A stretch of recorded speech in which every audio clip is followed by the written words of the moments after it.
মালদা হোক কিংবা দুই দিনাজপুর, দাদু নামে পরিচিত সকলের কাছে।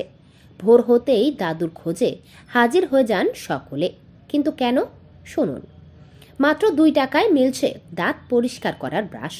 ভোর থেকে শুরু হয় বিক্রি। ব্যাপক চাহিদা মাত্র 2 টাকার ব্রাশের। সাধারণ মানুষ লম্বা লাইন দিয়ে দাঁড়িয়ে কিনছেন এই ব্রাশ। আসলে এই 2 টাকার ব্রাশ হচ্ছে নিম গাছের ডাল। গ্রামে বহু মানুষ এখনও কচি নিম ডাল দিয়ে দাঁত পরিষ্কার করেন, কিন্তু আধুনিক এই যুগে শহরে তেমন আর পাওয়া যায় না নিম ডাল। তবে মালদহ মেডিকেল কলেজ হাসপাতালের সামনে নিয়মিত এই দাঁত মাজন পাওয়া যায়। গত 40 বছর ধরে নিয়মিত মেডিকেল কলেজ হাসপাতালের সামনে নিম ডাল বিক্রি করে আসছেন বছর 70-এর বৃদ্ধ শুকলাল সরকার।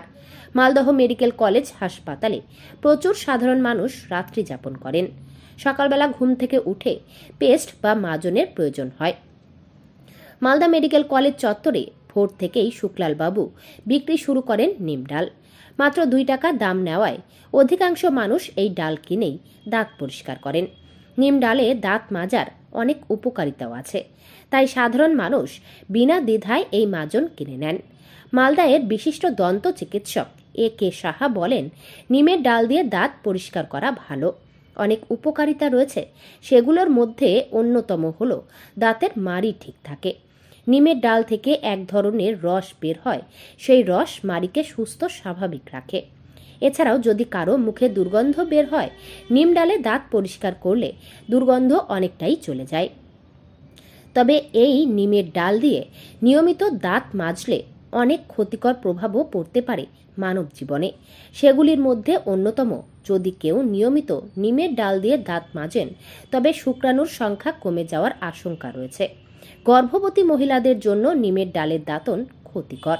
শিশুদের নিমের ডাল দিয়ে দাঁত পরিষ্কার করা একেবারেই উচিত নয়।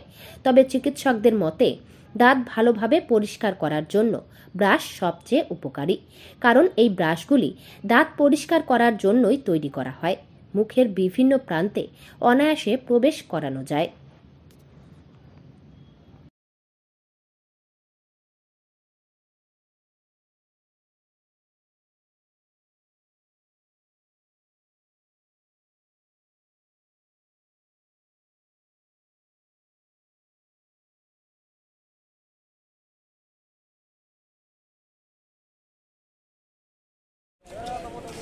আরে পাত্তা নেন না বাবু, যা করে যা হোক চালু হোক, বয়স্ক লোক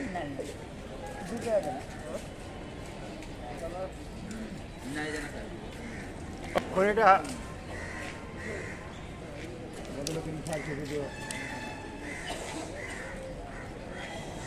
এই যে ভাই লাগাও, মুখে লাগাও, মুখে লাগাও না। আরে তো ওটাই তো ওটা করবে।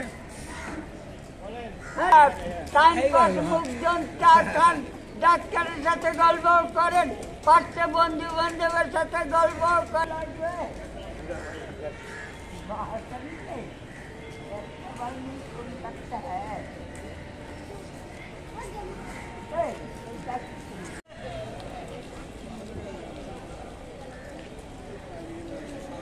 এক নম্বর করে গল্প করেন, পাঁচটা বন্ধু বান্ধবের সাথে গল্প করেন, বৌদির সাথে রস করেন, শালির সাথে রঙ্গ করেন, খুবই ভালো লাগবে।